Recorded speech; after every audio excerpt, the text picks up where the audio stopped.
इंसान यूं आ गया, मन की रहमत ये फिर छा गया।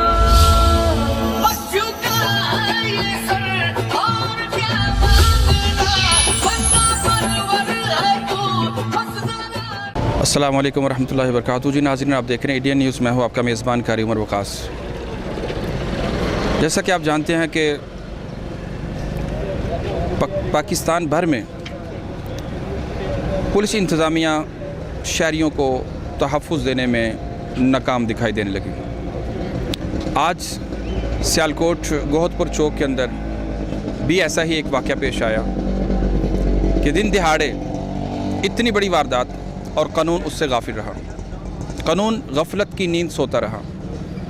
हमारी इतलात के मुताबिक इस झगड़े की 15 पर कॉल भी की गई, लेकिन हमेशा की तरह तख़ीर से पहुंचना पुलिस का वतीरा है, पुलिस की पहचान है।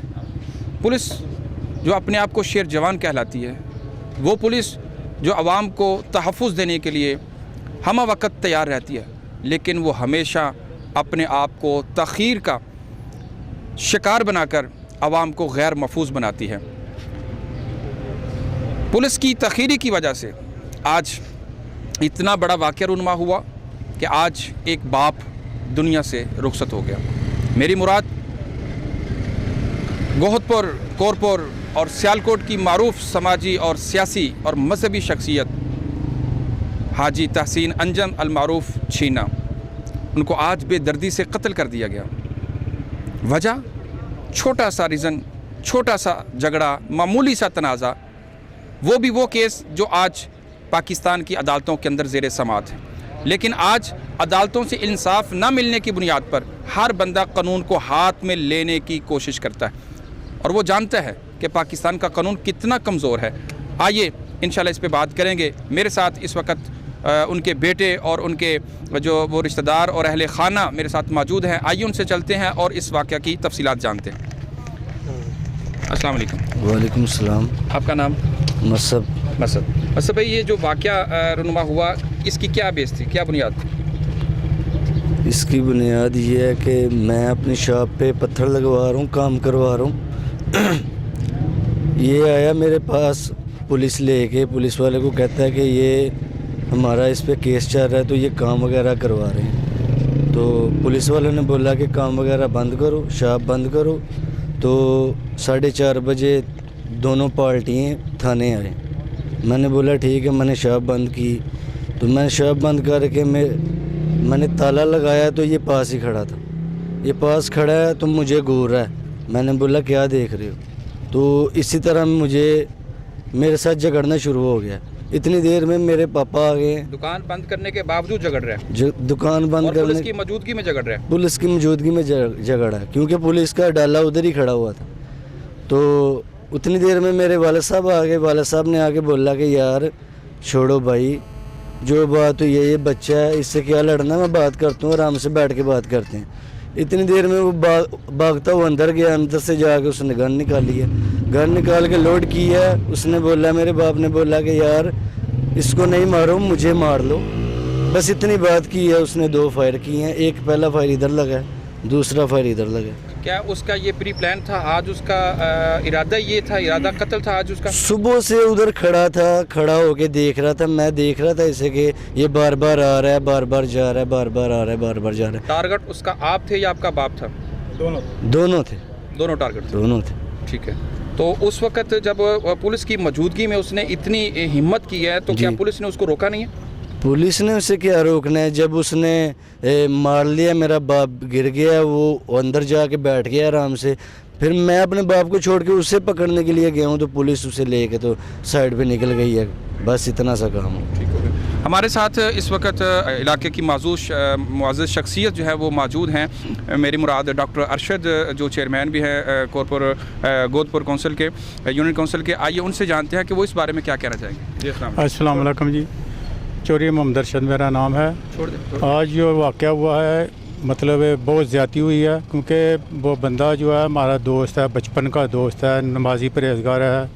मेरे ख्याल 3-4 जाने भी देता है, मतलब तो इस तरह के बंदे को सरेआम कत्ल कर देना, बात भी कोई ना होना, ये बहुत ज़्यादती है। तो इनको इंसाफ मिलना चाहिए, उसको कम जल्द से जल्द इस कातिल को पकड़ना चाहिए। बस यही है मेरी कि इस तरह के वाक़या ये, क्योंकि हर वक्त कार्रवाई ना होने की वजह से इस तरह के मतलब वाक़यात होते हैं। जिस तरह ये बता रहे हैं कि पुलिस भी मौजूद थी, कि पुलिस की मौजूदगी में ये सारा काम हुआ, ये इस तरह नहीं होना चाहिए था। जल्द से जल्द उसको पकड़ना चाहिए और सज़ा मिलनी चाहिए। हमारे साथ उनके हाजी साहब के भांजे जैन जो एडवोकेट भी हैं, जो अदालतों के दिन ब दिन जो है वो रोज़मर्रा की बुनियाद पर काम भी करते हैं। आइए उनसे जानते हैं कि वो इस केस के बारे में क्या कहेंगे। अस्सलाम वालेकुम। वालेकुम अस्सलाम। जैन भाई, यकीनन बहुत अफसोसनाक वाक़या जो है वो रूनमार हुआ है, तो आप क्या समझते हैं कि ये कानून की वायलेशन किस हद तक जो है, और कानून इसको किस हद तक जो है वो रिलीफ दे देगा? कानून की वायलेशन तो इस हद तक है कि पुलिस की मौजूदगी में ये सारा मामला तो वहाँ हुए हैं। उधर मुतलका SHO जो हमारा थाना मुरादपुर का है, उसने नफरी भेजी है, जो आके कह रहे हैं 4:30 आप वहाँ आ जाएँ। उसी दौरान बंदे को उसने कत्ल कर दिया है, और बंदे को कत्ल करने के बाद वहाँ से दीदा दलेरी से वहाँ खड़ा रहा है। पुलिस के सामने सारा मामला हुआ है, कोई पूछने वाला नहीं है। और जुल्म और बर्बरियत की आज इंतहा हो गई है। और मैंने अगर जाके वहाँ पूछा, पुलिस वालों ने मुझे भी मारा है। आपको मारने का? मुझे मारने का कि मैं अपने मामू को उठा के गाड़ी में लेके हॉस्पिटल आने लगा था। यानी डेड बॉडी को उठाने उठाने की वजह से मुझे मार रहे हैं। यानी इसका आप क्या समझते हैं कि पुलिस जो है वो इस कत्ल के अंदर इन्वॉल्व है? पुलिस कत्ल के अंदर इन्वॉल्व हो या, लेकिन पुलिस के सामने जब वाकया हो, पुलिस को चाहिए वहाँ जो भी मामला हुए हैं उसे अच्छे तरीके से डील करते, हमें भी अच्छे तरीके से डील करते, लेकिन पुलिस ने किसी किस्म की हमारी कोई बात नहीं वो सुन रहे थे। हालांकि कि मैं खुद कानूनदान हूँ, मैं खुद इस चीज़ को समझता हूँ, बेहतर समझता हूँ। यहाँ पे जितने भी लोग थे, आपको इस तरह मारा या कुछ और लोग थे? मुझे अकेला मैं ही उस फैमिली मेंबर था ना वहाँ। या दूसरा ये था, इसे तो हमने बड़ी मुश्किल से उससे बचाया, इसे भी मारने लगा था वो। मसब को भी, मामू को कत्ल करने के बाद मसब को कत्ल करने लगा। आप क्या ये समझते हैं कि उसका आज ये अचानक प्रोग्राम बना, वो जो है वो तैश में वो प्री प्लान्ड वो बंदा, उसके साथ हमारी को लिटिगेशन चल रही हैं, उसका उसे रंज था, उसने उसी रंज में ये मामला सारा किया और प्री प्लान्ड है। आप अभी इंतज़ामिया से क्या मुतालबा करना चाहेंगे? इंतज़ामिया से फर्स्ट ऑफ ऑल तो मुतालबा ये है कि ये जो SHO थाना मुरादपुर है, इसे फिल फॉर इधर से सस्पेंड किया जाए। बिल्कुल नाअहल आदमी है।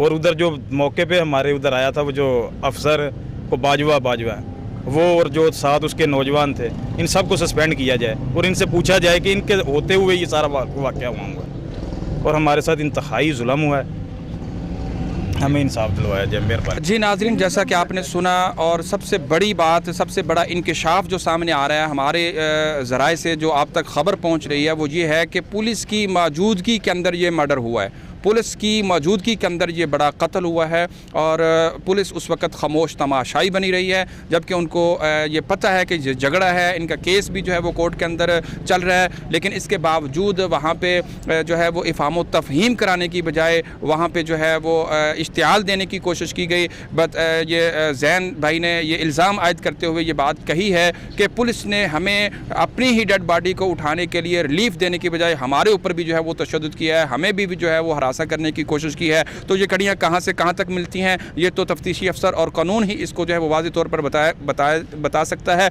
लेकिन हमारे ज़राए के मुताबिक ये हाजी अंजम जो थे, ये इंतहाई शरीफुन नफ्स इंसान थे, समाजी कारकुन थे, और अल्लाह रब्बुल आलमीन के सामने झुकने और अल्लाह से डरने वाले इंसान थे, और इलाके के अंदर एक बड़ी अच्छी शोहरत रखने वाले, गरीबों यतीमों का एक मुस्तकिल सहारा बनने वाले, और बिलखुसूस एक मुअज्जन जो 4-5 वक़्त की अजान देने वाला, अल्लाह के घर के अंदर खड़ा होने वाला, बुलाने वाला, ऐसे बारिश इंसान को दिन दिहाड़े कत्ल कर देना कानून के ऊपर बहुत बड़ा सवालिया निशान है। पुलिस इंतज़ामिया के ऊपर बहुत बड़ा सवालिया निशान है, और दिगर इदारों के ऊपर जो है ये सवालिया निशान है। लेकिन देखते हैं कि कानून इसको किस हद तक आगे लेके चलता है, कानून की गिरफ्त के अंदर वो कितना जो है वो अपने आप को रिलीफ लेने में कामयाब होता है।